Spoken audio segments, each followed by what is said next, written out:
Blitz players don't pump iron. They have it for breakfast.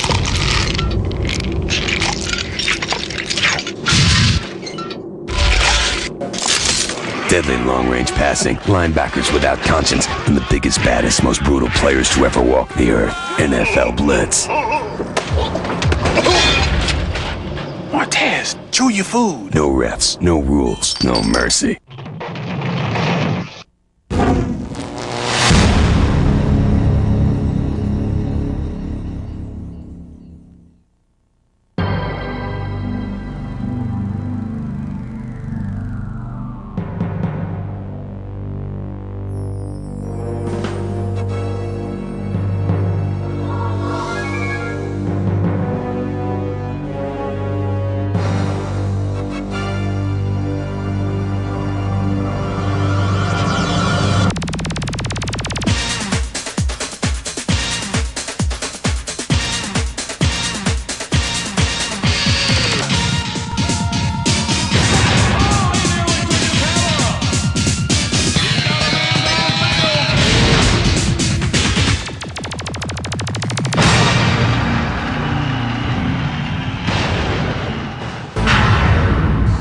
I think the coolest thing about NFL Blitz is the speed and the pacing of the gameplay. It's real over-the-top action. It's hit, hit, hit. One of the most gratifying things about Blitz is some of the tackles you can do on your victim. You know, you run up to him and you don't just hit him and he doesn't just fall to the ground every time. You can take him, you can pick him up and slam him to the ground, spin him around by the arm. It's just stuff that you'd love to do to somebody for real, but of course you can't do it. That was uncalled for, but a lot of fun to watch.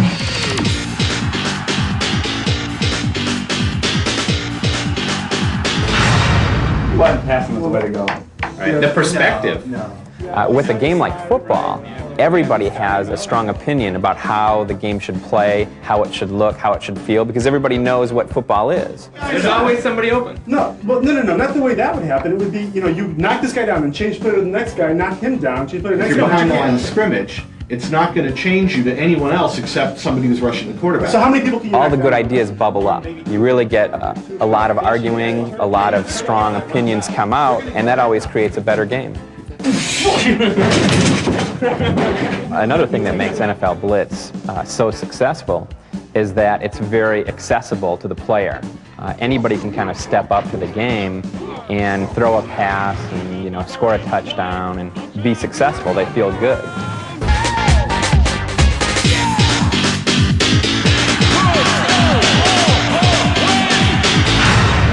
You know what? Are we going to use a professional athlete for these moves? Have you ever played football a day in your life? Yeah. Another thing that makes NFL Blitz look so good is the motion capture. Amazingly, Sal is the actor of all of the motion capture in the game. I mean, all the moves, all the tackles, the quarterback throws, the running. Sal was in the studio and actually, you know, put the motion capture outfit on and did all those moves. Yeah, it's something I kind of wanted to do because, you know, I like wrestling as much as I hate to admit it, and I just like, you know, getting slammed around and thrown around. You know, it's funny. We look at some of the moves in the game when we play the game, and it's so Sal. I mean, all of his mannerisms and, you know, shrugging his shoulders, you know, we just crack up. Yeah, and even like the dancing in the end zones. I don't dance at all, and you know, that's the only way I could do it is if you couldn't see that it was me doing it. So, you know, when I dance in front of that camera, you never get my face, and then when it gets onto the model, I crack up because, like, I would never do that.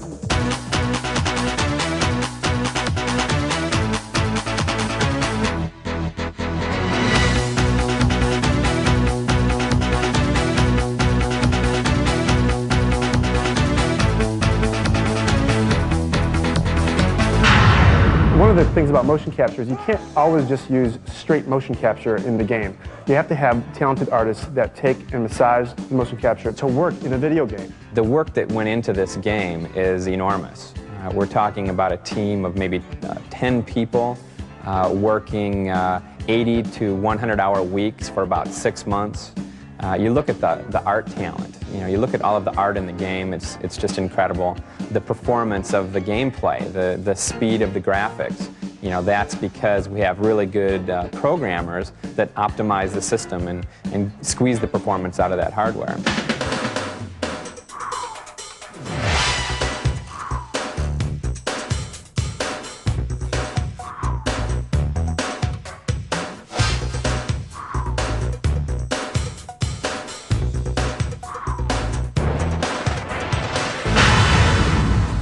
Does the 12-week development cycle scare you at all? One of the toughest jobs in the video game business is translating a coin-operated game to a home console. You know, historically,